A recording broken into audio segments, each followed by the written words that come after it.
पूरा देश मांग कर रहा है। इन आस्तीन के सांपों को, इन देश के गद्दारों को कानून के जरिए ऐसी सजा मिलनी चाहिए कि आने वाले समय में कोई भी इस तरह की हरकत करने से पहले उसकी रूह कांप जाए।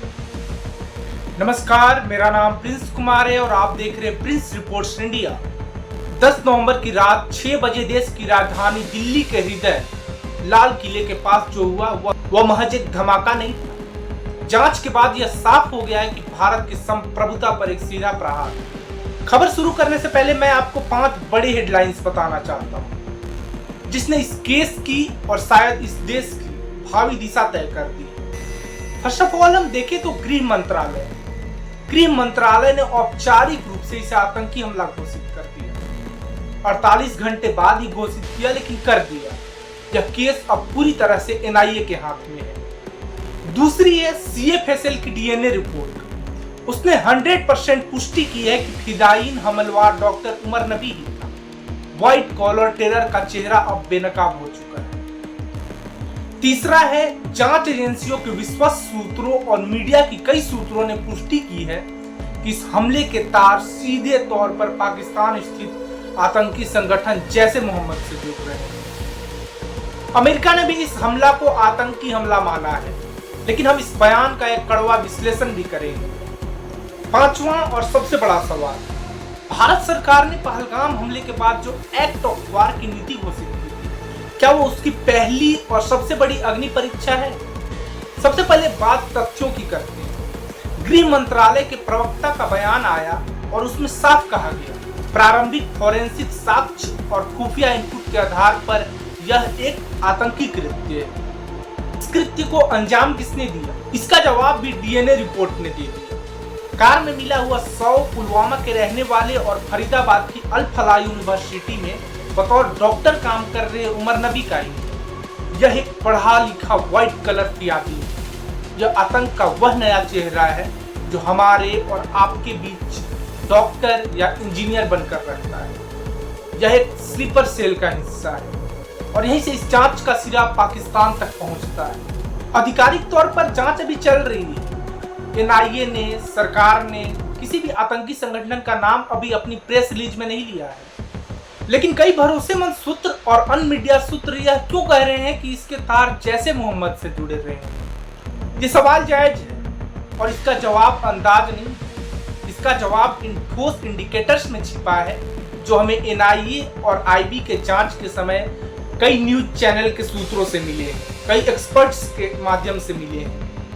अभी जो मैं इंडिकेटर्स बताने जा रहा हूं, जिसके जरिए ये पता चलता है कि इस हमले के पीछे पाकिस्तान और जैसे मोहम्मद का हाथ है। ये मेरी विश्लेषण नहीं है, ये एक्सपर्ट्स की राय है और कई मीडिया सूत्रों का मानना है।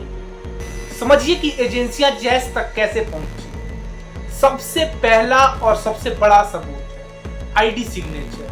कार से जो विस्फोट मिला है, अगर हम कई मीडिया के सूत्रों की माने तो आरडीएक्स और टीएटीपी होता है ट्राई एसीटोन ट्राई पेरोक्साइड, उसका एक बेहद घातक कॉम्बिनेशन है। सूत्रों के मुताबिक आरडीएक्स की इतनी हाई ग्रेड क्वालिटी और टीएटीपी के साथ यह विशिष्ट मिश्रण पाकिस्तान स्थित आतंकी गुटों और विशेष रूप से जैसे मोहम्मद का सिग्नेचर स्टाइल रहा है।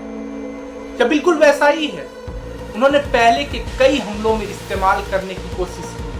दूसरा सबूत है हैंडलर उकासा की पहचान। यह सबसे महत्वपूर्ण कड़ी है। जब एजेंसियों ने डॉक्टर उमर नबी की ट्रेवल हिस्ट्री संगाली तो पता चला कि वह 2022 में तुर्की गया था। ये भी सूत्रों के हिसाब से, मैं अपने तरफ से कोई जानकारी नहीं दे रहा हूँ। ये जो इंडिकेटर्स बता रहा हूँ वो अपने तरफ से नहीं।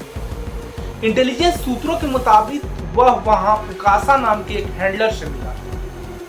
उकासा कोई नया नाम नहीं है। उकासा भारतीय एजेंसियों की मोस्ट वांटेड लिस्ट में और उसे जैसे मोहम्मद का टॉप रिक्रूटर माना जाता है, जो कि रावलपिंडी, पाकिस्तान में स्थित रावलपिंडी, आपने नाम सुना होगा, वहां से बैठकर तुर्की के रास्ते से भारत के लिए व्हाइट कॉलर मॉड्यूल भर्ती कर रहा है। ये बिल्कुल छोटा सा लिंक बताया मैंने, ऐसे ही 10 से 12 लिंक मिल रहे हैं। कुछ तो मैंने अपने पिछले वीडियो में जिक्र किया था इसके बारे में कि क्या क्या लिंक मिले हैं, तो आप चाहें तो वहां जाके देख सकते हैं। जैसे डॉक्टर शाहीन वाला, मुजम्मिल वाला हो गया, इरफान वाला। तो टाइम कम होने की वजह से मैंने सिर्फ 2 सूत्रों के बारे में बताया। जितनी भी लिंक बताई हैं वो आप चेक कर सकते हैं मीडिया के सूत्रों से। हालांकि अभी जांच चल रही है, अभी कुछ भी कहना जल्दीबाजी होगा कि इस ब्लास्ट के पीछे, मतलब जो लाल किले के पास ब्लास्ट हुआ, इसके पीछे क्या उसका हाथ था। लेकिन फिर वही बात आती है, एक चीज तय है कि जैसे मोहम्मद भारत में कुछ बड़ा प्लान कर रहा था, ये बात तय है, इसमें संदेह नहीं है। अब आते हैं अंतरराष्ट्रीय प्रतिक्रिया पर। अमेरिकी विदेश मंत्रालय ने बयान जारी किया, उन्होंने इसे आतंकी हमला माना और निंदा की, और बहुत सारे कई देशों ने अपने अपने मंचों से इस हमले की निंदा की है। लेकिन अमेरिका ये खास है, अमेरिका के बारे में बताने की जरूरत नहीं है। ये सुनने में अच्छा लगता है, लेकिन यहाँ रुक कर विश्लेषण करना जरूरी है। क्या हमें अमेरिका की इस बात को गंभीरता से लेना चाहिए? मुझे लगता है ऐसा सोचना भी बेवकूफी होगा। क्या वही अमेरिका है जिसने पहलगाम हमले के समय, जब पाकिस्तान की भूमिका साफ थी, तब भारत को संयम बरतने की नसीहत दी थी?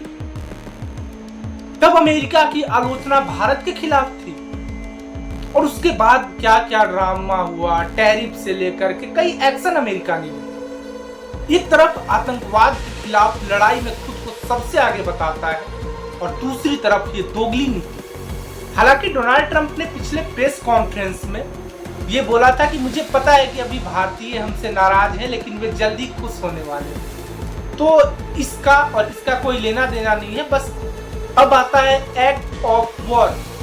क्या भारत तैयार है? और यहीं से आज का सबसे बड़ा सवाल उठता है।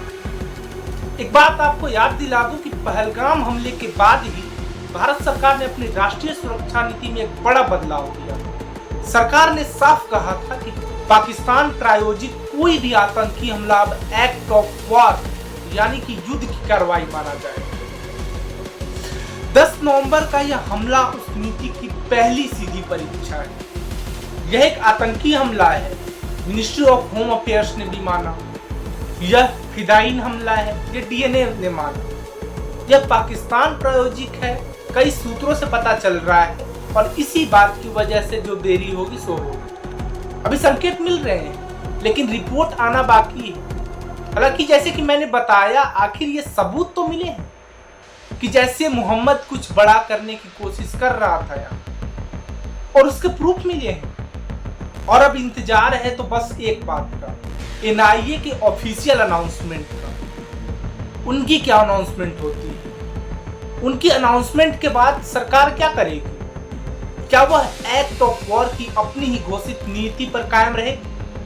क्या हमें दोबारा जंग देखने को मिल सकती है? आपकी जानकारी के लिए बता दूं, मैं प्रधानमंत्री ने CCS, cabinet committee on security, उनके साथ और अन्य प्रमुख लोगों के साथ मीटिंग की है। इस मामले में सरकार की तारीफ बनती है, जैसा कि हमने पहलगाम के समय भी देखा था। तो इस मामले में तारीफ बनती है गवर्नमेंट की। लेकिन एक जंग सीमा पर है और एक जंग देश के भीतर, और देश के अंदर बैठे गद्दार, ये दुश्मन से 1000 गुने खतरनाक है।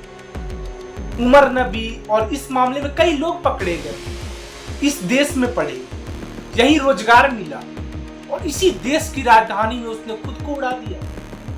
ये सिर्फ आतंक नहीं है, ये गद्दारी है।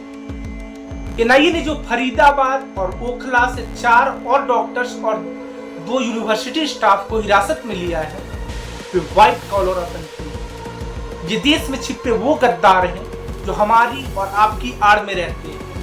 आज पूरा देश मांग कर रहा है इन आस्तीन के सांपों को, इन देश के गद्दारों को कानून के जरिए ऐसी सजा मिलनी चाहिए कि आने वाले समय में कोई भी इस तरह की हरकत करने से पहले उसकी रूह कांप जाए, चाहे वो कोई भी। सरकार को एक्ट ऑफ वॉर की अपनी नीति पर फैसला लेना होगा, और न्यायपालिका को देश के गद्दारों को ऐसी सजा देनी होगी जो एक मिसाल बने। जेल में बैठाकर खिलाने से इनकी हिम्मत और बढ़ती है। इस खबर पर हमारी नजर बनी हुई है। हम हर अपडेट पूरी जिम्मेदारी और विश्लेषण के साथ आप तक पहुंचाते रहेंगे। इस वीडियो के बारे में आपकी क्या राय है, कमेंट सेक्शन में जरूर बताइए, और वीडियो अच्छा लगे तो सब्सक्राइब जरूर कर दीजिएगा और शेयर कर दीजिएगा। मिलते हैं अगले वीडियो में, तब तक के लिए धन्यवाद।